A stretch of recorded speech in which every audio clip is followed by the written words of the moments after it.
бір қошеметтеп қол соғып қойыңыздар шықанекей. Алима, көңіл күйің қалай, жақсы ма? Конечно, жақсы, өз үйіңе келдің ғой. Бағана Оразкүл апайың айтты, өз үйіңе келдің, қадамың құтты болсын деп.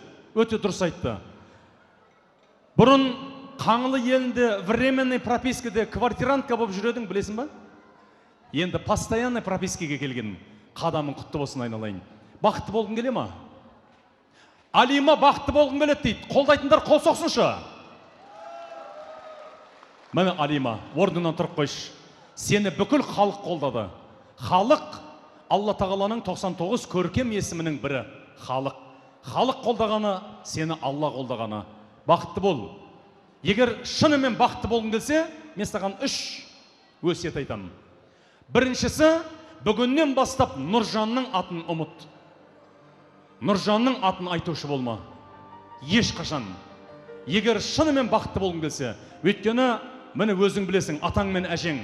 Әжең ешқашан сенің атаң атын айтпаған. Сенің анаң ешқашан сенің әкең атын айтпаған.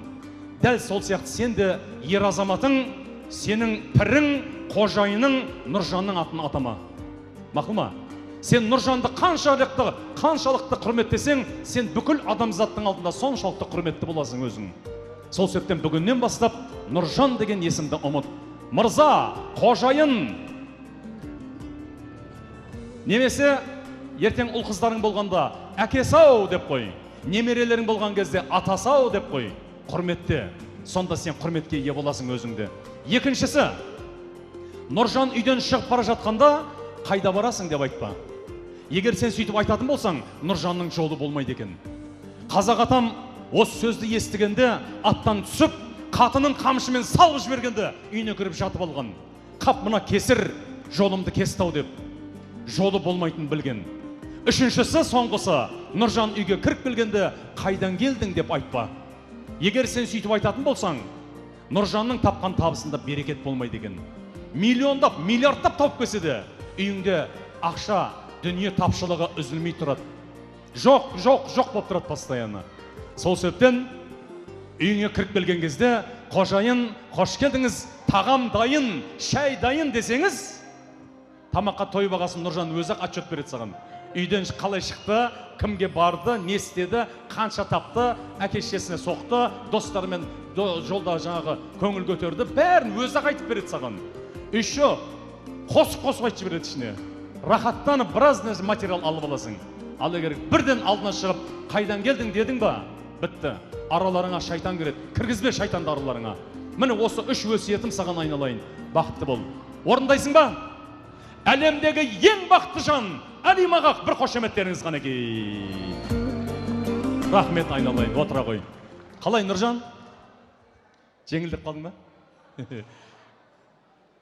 Орнынан тұршы, Нұржан. Бақытты болғың келе ма? Мен саған бірақ совет айтам, бірақ өсиет. Егер шынымен бақытты болғың келсе, әйелді жеңем деп ойлама, Нұржан.